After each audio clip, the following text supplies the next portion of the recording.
All right, so it looks like we have another federal judge who has issued an injunction against President Trump. Also, President Trump may have just signed his most historic executive order yet. And the FTC has launched an investigation into media matters. New developments in this escalating back and forth between the Trump administration and Harvard University.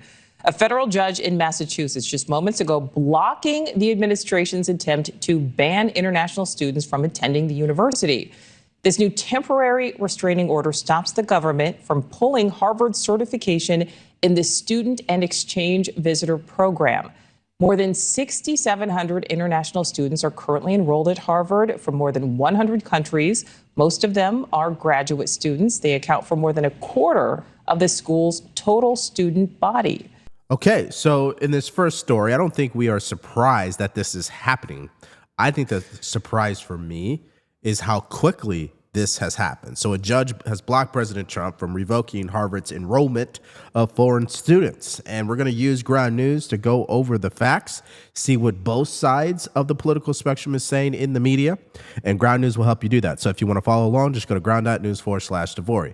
Let's understand two things about this ruling today. Number one, the reason why Harvard filed the lawsuit was because the administration accused it of harboring anti-American agitators and demanded records on foreign students involved in protests or violence. According to Harvard, they believe this action violated the First Amendment, affects more than 7,000 visa holders, and disrupts programs where international students play key roles. Now, here's a clip from Lawrence Summers, who is the former Harvard University president, and what he had to say about this. Take a listen. Larry, thanks so much for joining us. I know you call this move by the Trump administration against Harvard, and I'm quoting you now, the stuff of tyranny. And you say Harvard must start resisting. The university just announced it's suing to try to block this order from the Trump administration. How would you respond if you were still leading Harvard? University's doing just the right thing. This is extortion. It's a vendetta using all powers of the government because of a political argument with Harvard. It is violating the First Amendment. It is also violating all the laws we have regarding administrative procedures. Look, Wolf, I've been on your show many times, and I've often been critical of Harvard on aspects relating to identity politics, anti-Semitism, and much more. But that's not what this is about. This is about a vicious attack to pursue a personal agenda. All right. Well, I'm not surprised that he believes this is personal for President Trump. I don't think it is. I just think that the university doesn't want to negotiate or make a deal with President Trump. I think they've been pushing back since day one of his administration. Now, if we look at Ground News here again, if you guys want to follow along, just go to ground.news/Devori. It's going to show us what both sides are saying. Check this out. This is a story that leans left. Unlawful many times over. Judge issues big win for Harvard in Trump lawsuit. Okay, so they're calling it a big win. And here's an article that leans right. Judge blocks Trump admin from revoking Harvard's international student privileges. Because again, it is a privilege, right? And that's why no matter how you feel about this entire story, whether you agree or disagree with President Trump, you have to do your own research and don't buy into the spin that the news is always giving you.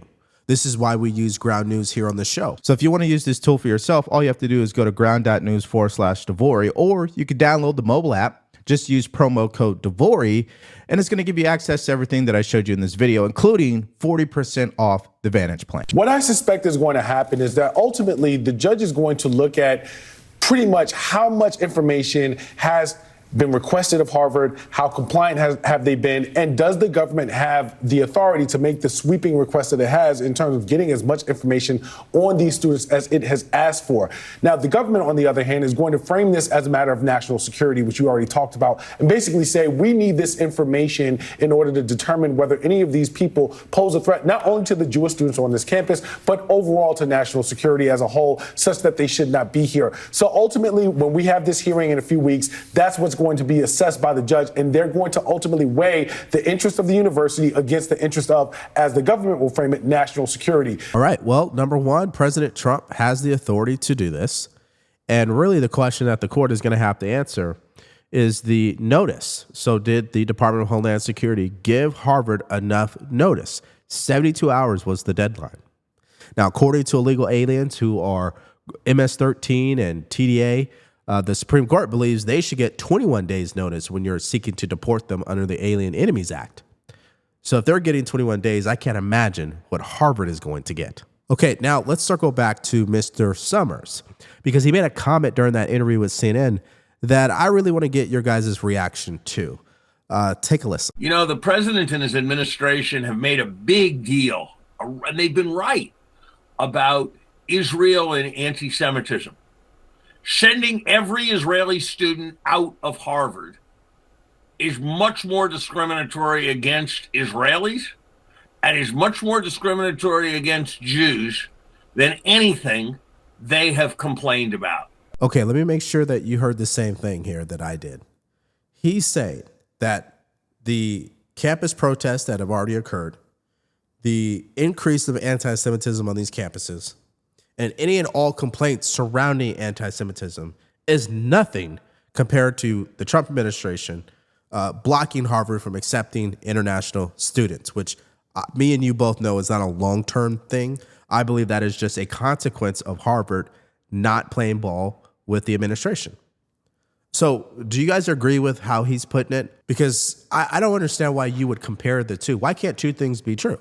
Why can't you criticize President Trump and also say, hey, anti-Semitism on these campuses, it's an issue and it needs to be addressed? There is new reaction from the White House to News Nation on the federal judge blocking the Trump administration's decision to ban international students from attending Harvard. We're getting this in from a White House spokeswoman telling News Nation, quote, these unelected judges have no right to stop the Trump administration from exercising their rightful control over immigration policy and national security policy. Okay, so let's take a look at this post. This is coming from SideChat, which is an app where students and faculty of Harvard University can sign up with their EDU email and post anonymously within the school. So we don't know exactly who posted this, but we know this is people from Harvard. Pay attention. Until Trump backs down, if he does, I think we blacklist Trump supporters on campus. Don't let them into clubs. Don't be friends with them. Certainly don't date them. Bring back real social consequences for politically affiliating with a fascist. Yeah, so these people, they take this stuff too seriously, in my opinion. I don't think it's that serious that you should cut people off just because they voted for Trump or that they support Trump, right? I mean, again, that's Trump derangement syndrome at its finest. And unfortunately, all it does is just divide our country. Again, there used to be a time where you could be a Democrat, I could be a Republican, and we would get along just fine. If only we can get back to those days. Now, let's go to our next story, and this is huge. President Trump just signed an executive order in the White House approving the increased use of nuclear energy and AI. Take a listen. Yeah, at the heart of this is artificial intelligence. The president sees the energy needs as these AI data centers come online and knows that it will outpace the supply in the near future. And the Energy Secretary, Chris Wright, says what this does is it allows the government to offer some enabling actions to incentivize the nuclear industry because regulations have become too burdensome. We've just gone overboard, and that has really strangled the development of nuclear power. We're just going to try to reset that clock to a more reasonable regulatory burden and some incentives as well to get this development going again. We got to be ready to win the AI race, and nuclear is a great source of growing energy. And the president believes the actions announced today will get the nuclear plants operational in about 3 to 5 year range. He also says that it will help remove the reliance on Russia and China for uranium. Now back to the heart of this, to power artificial intelligence revolution. Listen to this.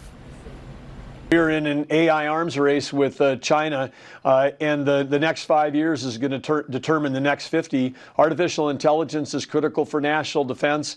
It's critical for advanced manufacturing, and on a generalized basis, it's going to affect every job, every company, and every industry.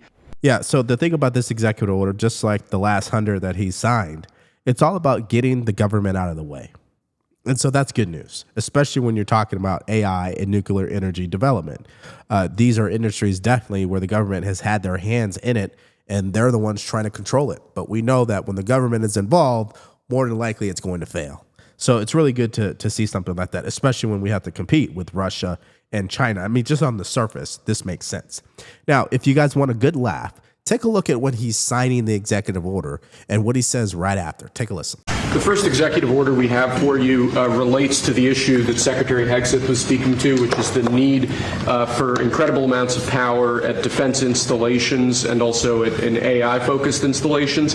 What this executive order will do is speed up the approval and adoption process for specialized nuclear reactors at these sorts of sites. It also involves the Department of Energy making available the necessary fuel stock. It also creates a special envoy position and a strategy around nuclear technology export, the idea being that we can grow American industry on the back of foreign purchasers who are interested in this sort of technology as well. I'm just thinking, as you're saying that, I just said, what about auto pens? Could I use an auto pen? What did Biden do? Did he have an auto pen at the desk? Nuclear powered. No, he didn't do events. Yeah, he used nuclear power. You know, he didn't do events like this, I guess. That's all right. Otherwise, you know, you walk into the other side of the room, have an auto pen sign, right? Here it is. It's phase one. Very big phase, very important phase.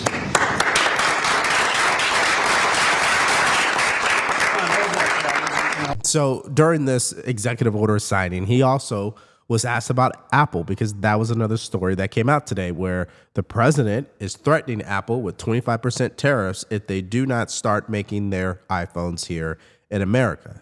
Let's hear that now. President, on Apple, you said this morning that if they don't make their iPhones in the U.S., you're going to hit them with a 25% tariff. Right. Do you have the power to tariff one single company? And why would you want to hurt an American company in that way? It would be more. It would be also Samsung and anybody that makes that product. Otherwise, it wouldn't be fair. So anybody that makes that product, and that'll start on, I guess, the end of June. It'll come out. I think we have that appropriately done by the end of June. So if they make that product. Now, again, when they build their plant here, there's no tariff.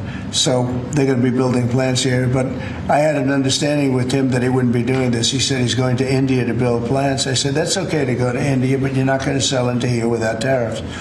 And that's the way it is, yeah. Well, why would you hurt an American company? What makes you confident, sir, that Apple can build in the United States at a price that American consumers? Oh, they can. No, they can. And a lot of it's so computerized now. These plants are amazing if you look at them, but they can do that. And actually, as you know, Apple's coming in with $500 billion. So are the chip companies. We have all of the chip companies coming in. The biggest, $500 billion, $200 billion, $250 billion they're spending. But we're talking about the iPhone now. And, you know, the iPhone, if they're going to sell it in America, I want it to be built in the United States. They're able to do that. Okay, so let's just face the reality of this situation, because we know people are going to criticize President Trump when it comes to tariffs. There's people who will never agree with him on tariffs. But here's the question I pose to you. Why is it that when it comes to Tesla, they had to build a manufacturing plant in China in order to sell their vehicles in China, but we don't demand the same thing of our own companies? Somebody please make sense of that. I don't think it's too much to ask a company who's making billions of dollars a year to figure a way out to start making the product here in America. Is that going to suck? Absolutely. Will it be painful? Absolutely. Could their stock decline in the short term? Absolutely. But in the long term, this is about benefiting American citizens, not another country. Now, here's another situation that people don't see the right way, and that is media matters. It is now being reported that the FTC has launched an investigation into this company because Elon Musk alleged that they were colluding with advertisers in order to boycott X and put it out of business. Here's some more details on that. Take a listen. Today, there is reporting of another example of the Trump administration investigating its political opponents. The New York Times reports that the Federal Trade Commission is now investigating Media Matters, a liberal watchdog group that published research in 2023 documenting that advertisements appeared alongside anti-Semitic posts on X. That's the social media platform owned by Trump's top campaign donor turned advisor, Elon Musk. From that Times report, quote, the regulator said in a letter sent to the organization that it was investigating the group, which is aligned with Democrats, over whether it illegally colluded with advertisers, according to two people familiar with the inquiry. The letter, a copy of which was seen by the New York Times, required Media Matters to share copies of its budgets, documents showing the effects of harmful online content on advertisers and communications with other watchdog groups. The New York Times also reports that the FTC declined to comment. Okay, so you guys already know where this is going, okay? Mainstream media, Democrats claim President Trump is violating free speech. He's authoritarian with this move, and he's being a tyrant, okay? That's seems to be the recurring theme every day. And once again, I have to give you guys the facts. Number one is this. Media Matters was already, being sued by Elon Musk back in 2023 for doing some of the most egregious things. They purposely were paying for ads that would show up next to extremist content that would end up discouraging more advertisers to place ads on the platform, okay? Bottom line is this. They colluded with advertisers in order to boycott X, which by default would put X out of business, okay? That's the whole point. And so it seems like accountability is finally coming to them. Now, I have a couple more facts, but let's first hear from the president of Media Matters, and I guess how he feels he's a victim in all of this. Take a listen. Yeah, I think it's clear what's going on here, given our history. And I think that's the right question. Obviously, I can personalize it and talk about how much it affects us and what that means. And the bigger thing is that this is clearly an illustration and a lesson and an application of what their agenda was written down very plainly, which is to weaponize and abuse government to silence or suppress critics or people they perceive or entities they perceive as political opponents. And this is just another illustration and example of that. And, I'd be a little hypocritical if I said we're going to tuck tail. It's terrible and it's terrifying. It's going to be a really hard slog. And unlike the other players they've gone after, major multi-billion-dollar companies, this is a little bit different. In both in terms of the scale, we are not. We punch pretty far above our weight, but we're not Disney or Viacom. We are going to have a real hard fight here, but we remain steadfast, and I think that's important to illustrate. That if you don't at least stand firm in these moments, that's how you let them, or at least help pave the way for the changes that they make. Now, as we've been looking into this story and reviewing the facts, it's interesting how you always have this situation that takes place. The person who's crying most about free speech literally becomes the person who violates free speech. What do I mean by that? These people, Media Matters, is claiming that President Trump is violating their free speech. But they were the ones actually violating free speech when they tried to boycott X. Because there's conservatives on there. Elon Musk clearly started to lean more that way, and they lost it. So who's really violating free speech here? And to bring this point home, I want you to watch this next clip where a New York Times reporter goes on to MSNBC, and he basically admits out loud that it is true. Conservatives were targeted under Biden, but of course, MSNBC tried to reframe this entire exchange. Take a listen. Teddy, does your reporting turn out any counterexamples, right? Like, are there any groups just like Media Matters or Act Blue on the far right? Yeah, look, there's plenty of pressure groups on the right. Under investigation there right now? On the right that end up, being targeted or feel like they might get targeted in a Democratic administration. So to some extent, that's not unheard of. I think, and of course, someone like Elon Musk has the right to sue anybody he would like, and that's for the courts to figure out. I think what's different here is we're seeing the power of the state sort of being marshaled against the nonprofit. Like, conservatives love to complain during the Obama administration about the IRS investigating conservative nonprofits. That might be the closest point of comparison here. Yeah, and I guess what I was asking is, are there any examples of the FTC in these 120 days asking similar questions of right-leaning organizations? We haven't seen anything public about that, no. And you're not going to see them because you tell me the last right-leaning organization that tried to censor liberals off of social media. You tell me the last right-leaning organizations that tried to collude with ABC and Disney in an effort to boycott the platform so it would go out of business. You're not going to find it because it doesn't exist. That's not in the values or the thinking of conservatives. We just don't think that way. But liberals do. They're willing to do whatever it takes, especially when it involves President Trump. Media Matters just manufactured this evidence. They created a way that only their unique account would be served these couple ads, and then they suggested that this is par for the course. And we know, based on everyone on the X platform knows that this is not par for the course. But what is so important is that Elon Musk and X are going to court, and they're going to make these people defend their actions and their activities. And I think that, to me, is the most important thing, because for so long, conservatives have been, deplatformed, demonetized, and otherwise assaulted by these left-wing groups and the mainstream media that gives them, oxygen.